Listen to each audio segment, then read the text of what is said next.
Hey guys, what's up? Welcome back to Grand Theft Maniac. Here are 10 things which fans don't want to see in GTA 6. Number 10, slow matchmaking. GTA Online is great, there's no doubt about it. With a huge map to free roam, a litany of match types, and ever-evolving content, it's as good as online gaming service as any for players who like to compete with others. With all that being said, matchmaking can be a slow process, which can be frustrating for the player as it also interrupts the flow of the experience. We would love to see a faster, smoother matchmaking service in the next game.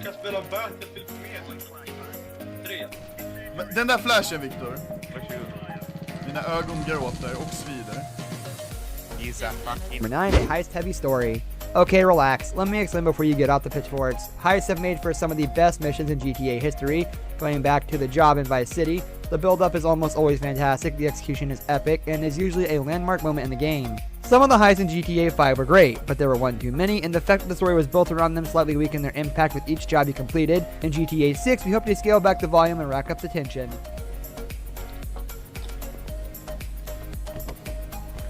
By logging in, we should have gotten our yellow pajamas, yellow swirl. Number 8, too much satire. A big part of GTA's appeal is the fact that it's a commentary on life in the US. It is a pessimistic look at its Westerner's dream, with rampant commercialism, dog-eat-dog capitalism, and criminality that serves as the undertone for all the games. However, it's only truly effective when used subtly and rationed carefully. GTA 5 ramped up the social commentary, oversaturating the game with it, and thus diluting its effectiveness. It reached for low-hanging fruit and was too obvious to be clever.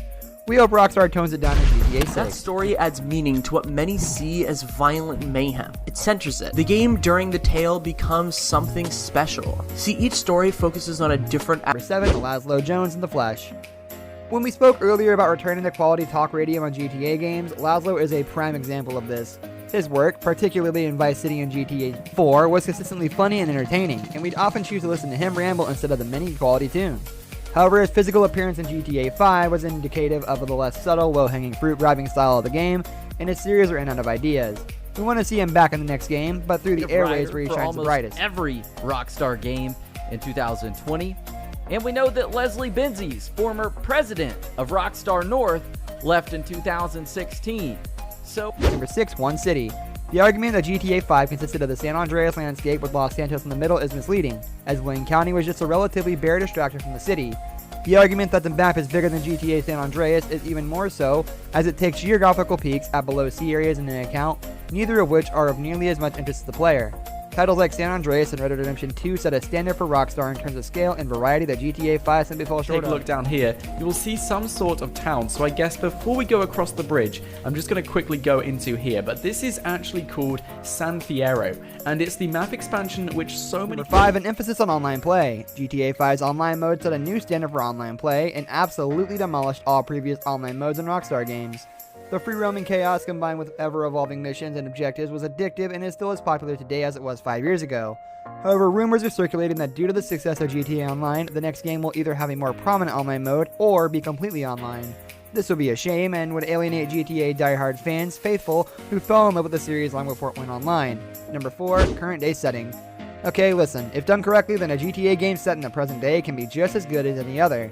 The only problem is that the little has changed in society since GTA 5. Sure, you could pacify some people with glib government references, while appeasing others with jokes about oversensitive pronoun policing, but chances are this will all denigrate into the above-mentioned dumb satire. Aside from this, the games set in bygone times like Vice City and Red Dead just have an undeniable iconism about them that's impossible to capture with a modern aesthetic.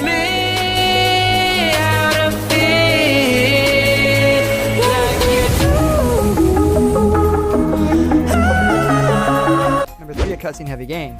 Cutscenes are some of the most powerful tools in gaming. When used correctly, they are a great way of telling or expounding a story while also showing off the game's graphics and sound at their best in the most cinematic moments. Some games, like Metal Gear Solid and Heavy Rain, benefit from the cutscene-heavy approach.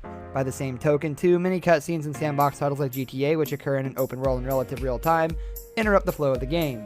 There were too many in GTA 5 and Red Dead Redemption 2, with cutscenes replacing exploration during missions.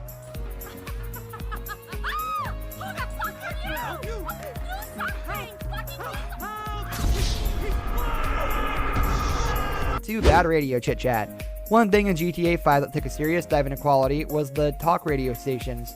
Boring and at times nonsensical, the combination of social commentary and zany humor was more cringeworthy than funny. All this is a shame because the likes of Martin Sirius and the episodes from Liberty City, NPR, and Vice City Stories, and Laszlo Jones throughout the series were geniusly hilarious. For the next game, though, we want to see the script writing for our in-vehicle entertainment sharpened back up to old high psychedelia. GTA games are never 100% realistic, with a certain amount of cohesion in gameplay and presentation expected. While you could light up in Vice City, slowing down time that was about as trippy as it got before San Andreas began the subtle shift towards a less cartoony approach, Area 51 notwithstanding, there are moments in GTA 5 and Red Dead Redemption 2 that delve into the supernatural, which isn't a bad thing on its own, but in a sandbox game like GTA, it breaks the sense of immersion and realism in a way that doesn't suit the series. This brings us to the end of our video. I hope you enjoyed it. Hit like if you did, and don't forget to subscribe to our channel so you don't miss out on any of our videos in the future. Also watch the 2 videos that are on your screen because I'm sure you'll love them. With that, I'll see you in the next video.